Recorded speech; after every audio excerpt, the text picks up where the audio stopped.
Kenapa banyak orang kerja keras tapi tetap susah? Pernah nggak sih kamu mikir, kenapa ada orang yang kerjanya capek luar biasa, banting tulang tiap hari, tapi hidupnya tetap aja serba pas-pasan? Sementara di sisi lain, ada juga orang yang kelihatannya santai-santai aja, tapi kok rezekinya makin ngalir dan hidupnya terlihat jauh lebih stabil.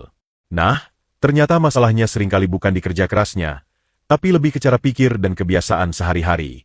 Kebanyakan orang masih percaya kalau keberhasilan cuma ditentukan dari lahir di keluarga berada atau faktor hoki. Padahal, kenyataannya lebih banyak ditentukan dari gimana cara kita ngambil keputusan sehari-hari dan gimana kita merespon situasi yang datang. Ada hal-hal kecil yang sering gak kelihatan, tapi dampaknya gede banget buat arah hidup seseorang.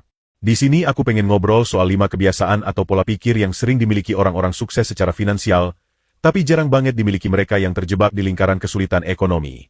Bukan buat ngebandingin siapa lebih baik, tapi biar kita sama-sama belajar dan pelan-pelan mulai geser pola pikir supaya bisa buka jalan menuju kehidupan yang lebih tenang, mapan, dan penuh peluang. Pola pikir jangka panjang. Kalau kamu perhatiin, orang-orang yang berhasil secara finansial biasanya punya satu kesamaan penting. Mereka terbiasa mikirin masa depan jauh ke depan, bukan cuma hari ini atau besok. Keputusan-keputusan yang mereka ambil sehari-hari selalu dipikirin dampaknya, entah itu buat 5, 10, bahkan 20 tahun mendatang. Mereka paham betul kalau harta dan kestabilan hidup nggak datang dari keberuntungan instan, apalagi sekadar menang undian, tapi lahir dari serangkaian keputusan kecil yang konsisten dijalani. Contoh gampangnya gini, saat ada kesempatan investasi, banyak orang mungkin langsung nolak karena hasilnya nggak kelihatan dalam waktu dekat. Tapi orang yang punya pola pikir jangka panjang justru mikir sebaliknya. Mereka bilang ke diri sendiri, kalau aku taruh uang di sini sekarang, mungkin hasilnya baru kelihatan 5 tahun lagi. Tapi apakah layak buat dijalanin? Kalau iya, ya mereka siap jalanin dengan sabar dan disiplin. Sementara itu, banyak orang yang hidupnya masih kejar kebutuhan harian. Dan wajar aja kalau mereka jadi lebih mikirin hari ini daripada besok, karena kadang buat makan hari ini aja udah susah. Tapi justru disitulah tantangannya. Kalau kita bisa mulai belajar mikir lebih jauh, walaupun pelan-pelan, itu sudah langkah pertama buat keluar dari lingkaran kesulitan. Pola pikir jangka panjang bikin kita nggak gampang tergoda sama kesenangan sesaat. Memang butuh latihan, butuh nahan diri, tapi hasilnya jauh lebih besar daripada kepuasan instan. Ibarat nanem pohon, kalau sabar nunggu, suatu hari nanti kamu bisa nikmatin buahnya. Jangan takut sama kegagalan. Salah satu hal yang paling kelihatan dari orang-orang yang sukses adalah mereka nggak gampang gentar kalau ketemu kegagalan. Bagi mereka, gagal itu bukan akhir dari segalanya, tapi bagian penting dari proses. Kalau jatuh, ya bangun lagi. Kalau rugi, ya evaluasi dan coba cara lain. Mereka nggak gengsi buat ngaku salah, malah justru menjadikan itu pelajaran supaya bisa lebih kuat di langkah berikutnya. Orang-orang yang sekarang terlihat sukses besar jarang banget mulus dari percobaan pertama. Kebanyakan malah udah sering jatuh bangun, salah langkah, sampai ditertawakan orang. Bedanya, mereka nggak berhenti di situ. Mereka terus jalan, terus belajar, sampai akhirnya nemuin cara yang benar. Aku pernah dengar cerita dari seorang pengusaha yang cukup berhasil. Katanya, kalau kamu takut gagal, kamu nggak akan berani mulai apa-apa. Padahal semua hal besar pasti pernah ada salahnya di awal. Nah, ini beda banget dengan orang yang masih terjebak di titik yang sama. Banyak yang kebanyakan takut rugi, takut salah, takut dipandang bodoh. Akhirnya nggak berani gerak, dan hidup pun berhenti di situ-situ aja. Padahal kalau dipikir-pikir, selama kita bisa belajar sesuatu dari kegagalan, itu tandanya kita sedang maju. Setiap kesalahan bisa jadi bahan evaluasi. Jadi mulai sekarang, coba ubah cara pandang terhadap kegagalan. Bukan lagi jadi alasan buat berhenti, tapi justru jadi bahan bakar untuk tumbuh. Semakin sering belajar dari gagal, semakin kuat mental kita buat maju. Pentingnya belajar dan upgrade diri. Kalau kamu perhatikan, orang-orang yang hidupnya makin maju biasanya punya satu kebiasaan yang nggak pernah mereka tinggalkan, belajar. Mereka nggak pernah merasa cukup sama ilmu yang udah dimiliki. Ada aja cara yang mereka cari buat nambah wawasan. Entah itu lewat baca buku, ikut pelatihan, nonton video edukatif, atau ngobrol dengan orang-orang yang lebih berpengalaman. Buat mereka, belajar bukan sekadar biar kelihatan pintar, tapi karena mereka sadar dunia terus berubah dan kalau nggak ikut berkembang, ya bakal ketinggalan. Mereka ngerti banget kalau aset paling mahal itu bukan rumah, mobil, atau tumpukan saham. Aset paling berharga justru diri sendiri, isi kepala, dan kemampuan yang dimiliki.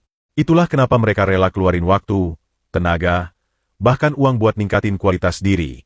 Karena mereka tahu, Investasi terbaik ya investasi pada diri sendiri. Di sisi lain, masih banyak orang yang merasa cukup dengan ilmu yang ada sekarang.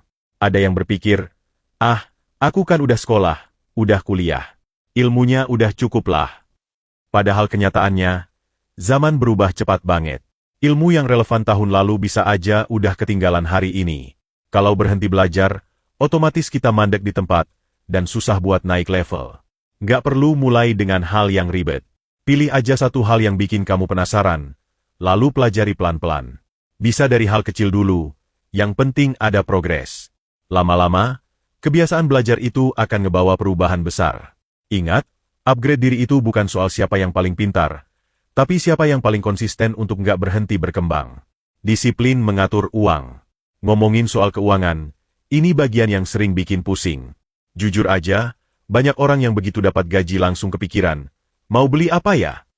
Padahal kalau terus-terusan begitu, susah banget buat maju. Orang-orang yang sudah mapan biasanya punya kebiasaan yang beda. Mereka disiplin banget soal urusan duit. Ada catatan pengeluaran, ada rencana anggaran, dan mereka tahu mana yang jadi prioritas. Mereka nggak langsung ngabisin semua penghasilan buat senang-senang. Selalu ada porsi yang disisihkan buat tabungan, investasi, atau dana darurat. Bahkan saat ada godaan diskon atau promo, mereka bisa tahan diri. Bukan karena pelit, tapi karena mereka sadar kalau kesenangan sebentar bisa merusak tujuan jangka panjang. Sebaliknya, banyak orang yang masih terjebak hidup dari gaji ke gaji. Bukan semata-mata karena penghasilannya kecil, tapi karena cara ngaturnya berantakan. Duit keluar tanpa arah, akhirnya nggak ada yang tersisa. Kalau kamu bisa mulai disiplin meski kecil-kecil, misalnya sisihin 10% dari penghasilan setiap bulan, itu udah langkah besar banget. Dari situ kamu mulai punya pegangan, dan pelan-pelan bisa bangun rasa aman secara finansial. Disiplin keuangan itu sebenarnya mirip latihan olahraga.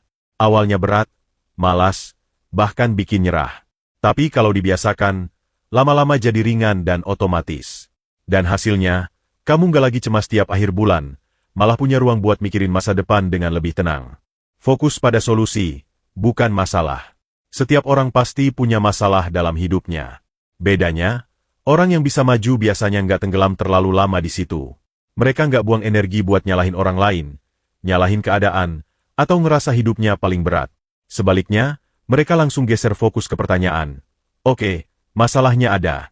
Sekarang solusinya apa? Orang yang sukses cenderung action-oriented. Mereka lebih suka nyoba berbagai cara buat keluar dari situasi sulit daripada terjebak di drama. Bahkan ketika kepepet, mereka tetap berusaha mikir kreatif dan nemuin jalan keluar. Sementara itu, banyak orang yang gak sadar terjebak di lingkaran negatif. Kebanyakan ngeluh, curhat berulang-ulang, atau terus nyari kambing hitam. Padahal, energi kita terbatas. Kalau dihabisin buat ngomel, yang gak ada sisa buat mikirin jalan keluar. Mulai sekarang, coba latih diri buat nahan keinginan mengeluh. Ganti dengan kebiasaan nanya ke diri sendiri, apa langkah kecil yang bisa aku lakuin sekarang? Sederhana, tapi efeknya bisa gede banget. Dengan begitu, kamu geser arah pikiran dari pasrah jadi bergerak. Dan itu yang bikin hidup pelan-pelan maju. Semua bisa dilatih. Dari semua pembahasan ini, ada satu hal penting yang bisa ditarik. Jadi kayak bukan cuma soal angka di rekening, tapi soal pola pikir, kebiasaan, dan cara ngatur hidup. 5 hal tadi, pola pikir jangka panjang, berani gagal, rajin belajar, disiplin keuangan, dan fokus ke solusi, semuanya bisa kamu latih. Nggak perlu langsung sempurna. Yang penting mulai dulu meskipun kecil. Pada akhirnya, keberhasilan itu bukan tentang siapa yang paling pintar atau paling beruntung. Bukan juga tentang siapa yang lahir di keluarga kaya. Tapi lebih tentang siapa yang mau konsisten berubah sedikit demi sedikit. Semua orang bisa latihan, semua orang bisa tumbuh, asal nggak berhenti di tengah jalan. Jangan tunggu momen besar. Mulai aja dari hal kecil. Baca buku 1 halaman, sisihin sedikit uang, atau belajar dari kesalahan hari ini. Kalau dilakukan terus, hasilnya akan terasa. Dan suatu hari nanti, kamu bisa bilang ke diri sendiri, aku bangga udah berani mulai duluan. Ingat, setiap langkah kecil itu berarti, kamu nggak sendirian di perjalanan ini. Banyak orang lain juga lagi berusaha tumbuh. Jadi ayo sama-sama bangun kebiasaan positif, bukan buat pamer ke orang lain, tapi buat hidup kamu sendiri, supaya lebih tenang, stabil, dan penuh makna.